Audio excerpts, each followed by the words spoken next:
It was a long time ago. A monk was going through the forest with his disciple to his village. It was very late and dark. The disciple said, "Master, it has been a very late night. Why shouldn't we spend the night in this village?" The monk said, "Okay." The disciple saw a hut and thought, "Let's stay in this hut tonight." He went and knocked the door of the hut. After some time, a man came out. He looked very poor.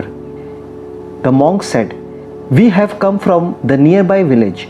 The night is enough. If you allow us, we want to stay here tonight." That poor man called the monk and his disciple inside and said, "Okay, tonight you both can stay here." The monk saw that the man was really very poor. He asked, "Brother, what work do you do?" The man said, "Master, I have a big piece of land." The monk said, "Brother, if you have so much land, then why do you live in poverty like this?" The man said, "Master, people say that the land is of no use. It is a barren land. Nothing can happen to this. It is useless to work on it." The monk said, "Oh really? Then how do you make a living?" The poor man said, "Master, I have a buffalo. I and my family are supported by this buffalo." Hearing this, the monk said, "Let's go to sleep now. We have to get up early in the morning and leave." Everyone falls asleep. At midnight, the monk awakens his disciple and said, "We have to leave now." The disciple asked, "But master, it's still midnight." The monk said, "So what? We have to leave just now."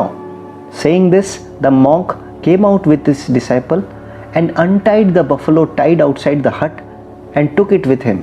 Seeing this, the disciple asked, "Master, what are you doing? This buffalo is the only support of that poor man.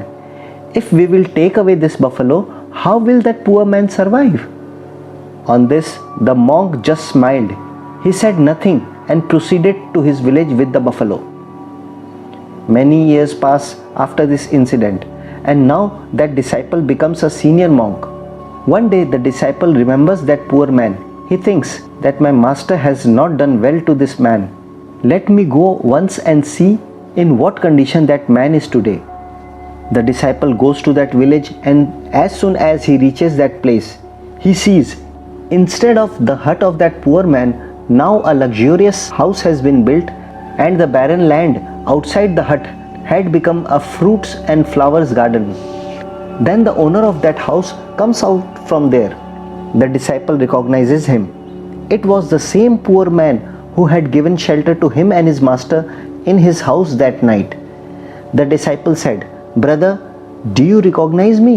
A few years ago, you gave me and my master one night's shelter in your house." Hearing this, that man also recognizes the disciple. He says, "Brother, where did you go that night?" And it was only after that night that also my buffalo had gone somewhere. I have no way to survive. So I worked hard on my barren land, and finally fruits and flowers grew on that barren land. After a lot of hard work, the crop came on that barren land, and today I have become the richest man in this village." After hearing this, tears came to the eyes of the disciple for his master. He thought to himself that really my master was a great soul who took away the buffalo for the welfare of this poor man, because if he had not taken that buffalo, then this poor man would never have progressed. In fact, when any problem comes to a person, then only does he find a way to survive. It is also important to have problems in life. God does not give us problem just like that. There is a reason for that too. To make a person solid and to find his own potential, he has to face difficulties or problems. There is a lot of potential inside you. It just has to come out. Gold also comes out beautiful only after burning in the furnace of fire. So whenever a problem comes, look within yourself. You will definitely find a way. Oh.